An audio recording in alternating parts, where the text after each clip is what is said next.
Jesus took with him Peter and John and James and went up on the mountain to pray. And while he was praying, the appearance of his face changed, and his clothes became dazzling white. Suddenly they saw two men, Moses and Elijah, talking to him. They appeared in glory and were speaking of his departure, which he was about to accomplish at Jerusalem. Now, Peter and his companions were weighed down with sleep. But since they had stayed awake, they saw his glory and the two men who stood with him. Just as they were leaving him, Peter said to Jesus, "Master, it is good for us to be here. Let us make 3 dwellings, one for you, one for Moses, one for Elijah," not knowing what he said. While he was saying this, a cloud came and overshadowed them, and they were terrified as they entered the cloud. Then from the cloud came a voice that said, "This is my son, my chosen. Listen to him." When the voice had spoken, Jesus was found alone. And they kept silent, and in those days told no one any of the things they had seen. On the next day, when they had come down from the mountain, a great crowd met them, and just then a man from the crowd shouted, "Teacher, I beg you to look at my son. He is my only child." Suddenly a spirit seizes him, and all at once he shrieks. It convulses him until he foams at the mouth. It mauls him and will scarcely leave him. I begged your disciples to cast it out, but they could not. Jesus answered, "You faithless and perverse generation, how much longer must I be with you and bear with you? Bring your son here." While he was coming, the demon dashed him to the ground in convulsions. But Jesus rebuked the unclean spirit, healed the boy, and gave him back to his father. All were astounded at the greatness of God. The gospel of the Lord. Praise to you, Lord Christ.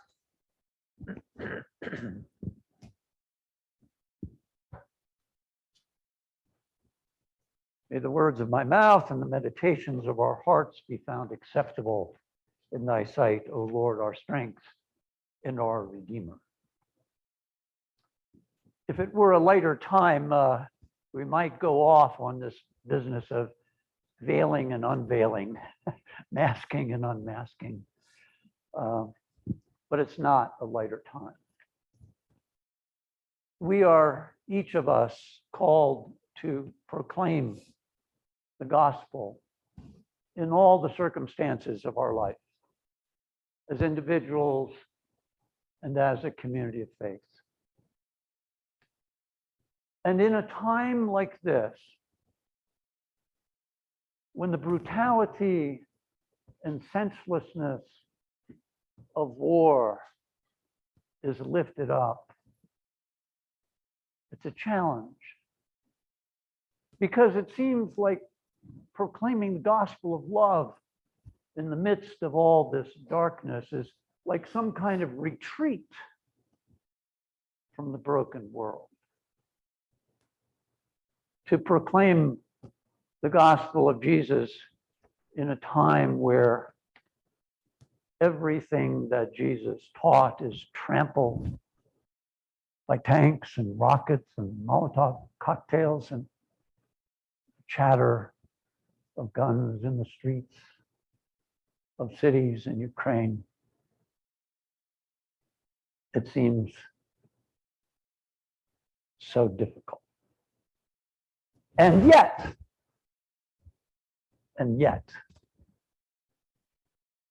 the place we occupy with our faith is a very different world. And so just the opposite is the reality that we are so starved for. Just the opposite. And so it's very propitious. I suggest that at this particular Sunday, the last in the season of Epiphany, the season in which we celebrate and remember the visible presence of God in Jesus Christ, the light that shines in all darkness. Very propitious that on this last day of Epiphany, as we are going to move into the somber recall of Jesus' suffering and death, that we are presented with one of the three gospel narratives of the transfiguration of Jesus. The transfiguration,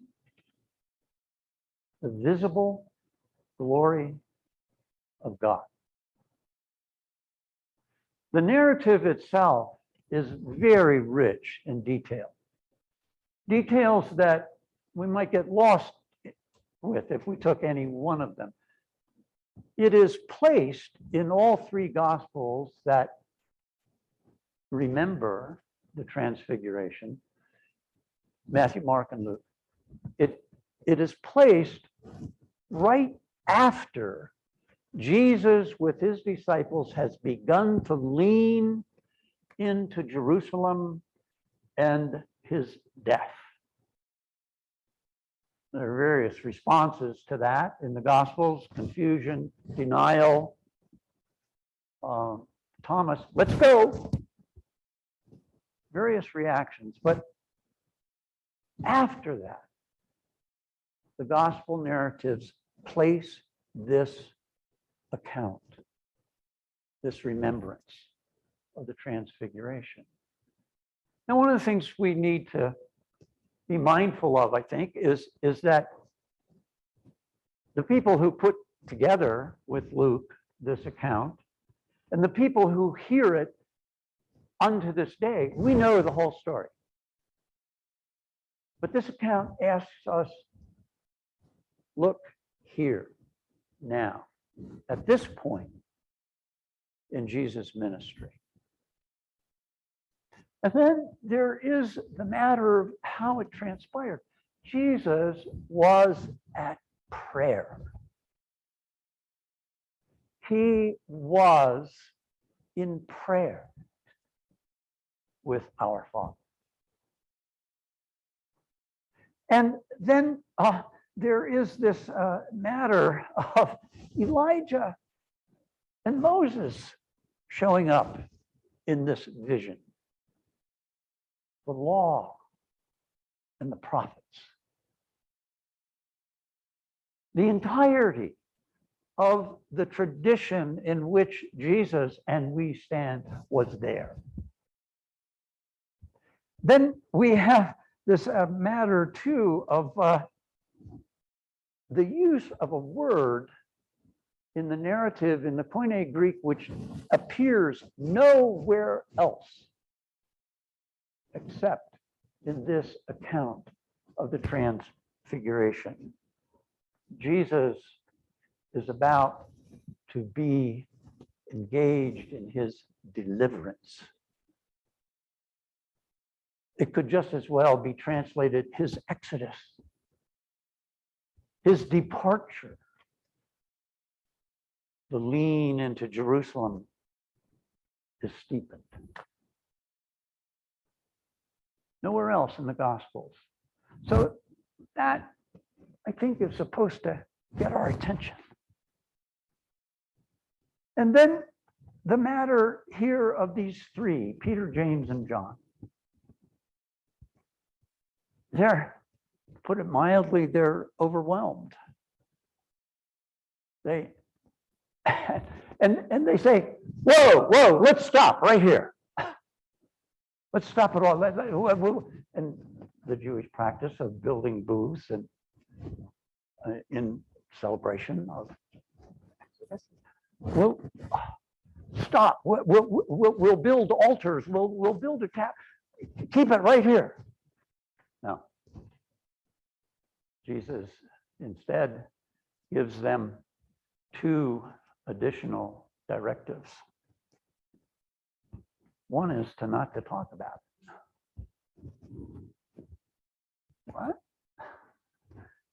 There are 9 others who are never to hear about this brilliant, shining mountaintop experience.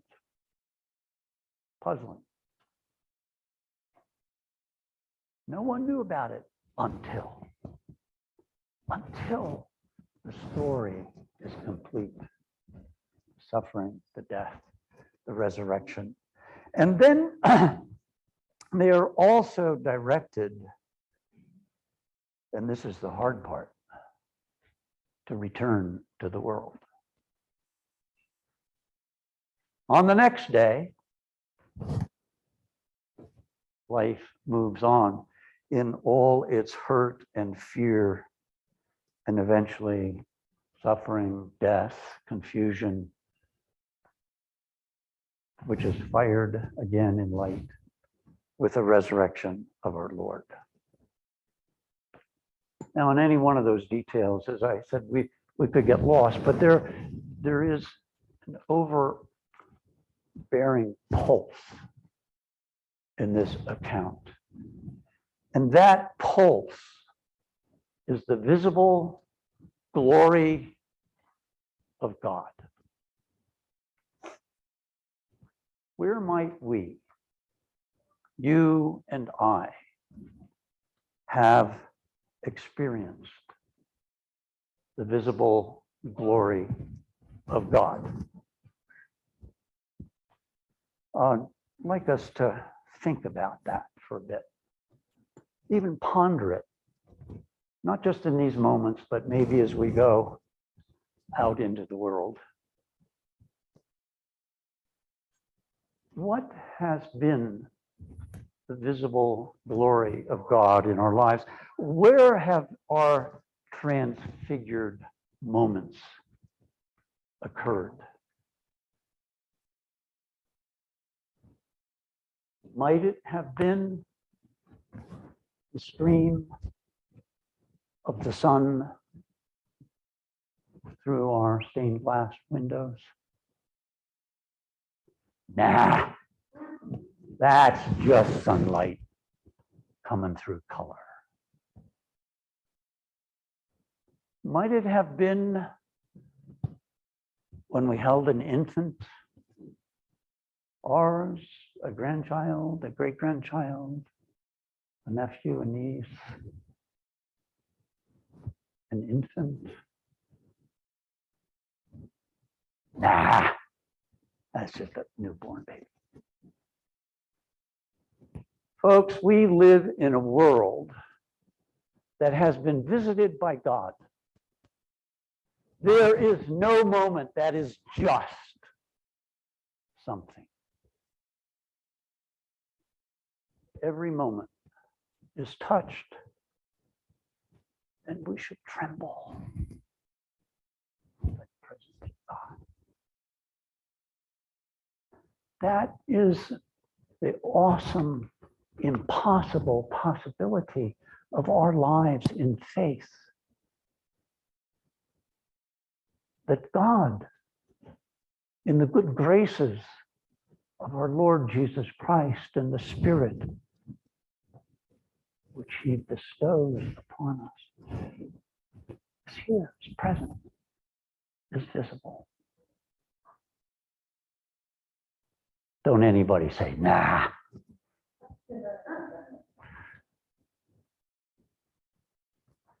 So awesome as that is, the reality of our lives, this day is every day, is that we are also always on the next day, we move on into the world, just like the narrative here.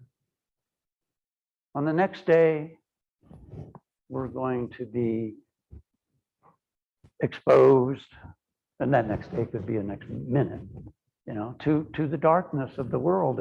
And Jesus' words on that next day is, you perverse people, how long do I have to put up with you? And then he kind of forgives himself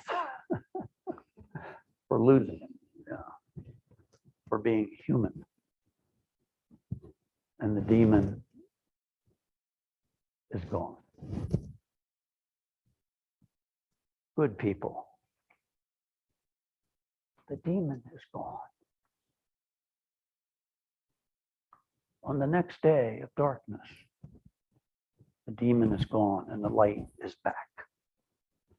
So, how we are on the next day, how we are and who we are, is very much affected by what it is we choose to remember about ourselves. Now, nostalgia is a big thing these days. And nostalgia, I'm not talking about nostalgia. Nostalgia is a shallow response to very deep needs. We are asked to remember. We are asked to put ourselves back together from our brokenness into the wholeness of the body of faith, the body of the gospel of love, the body of Jesus Christ. And there is a particular place, week by week by week, that may slide by us. And I ask us not to let it slide by this morning. Because at the altar, I will be lifting up twice Jesus' words. Do this in remembrance of me. I deign to suggest that is a transfiguration. We receive the body and blood of Christ not simply as a rote ritual, not simply as the sacrament, but totally as a transfigurative moment when, thanks be to God, the visible glory is here. In the name of the Father, the Son, and the Holy Spirit. Amen.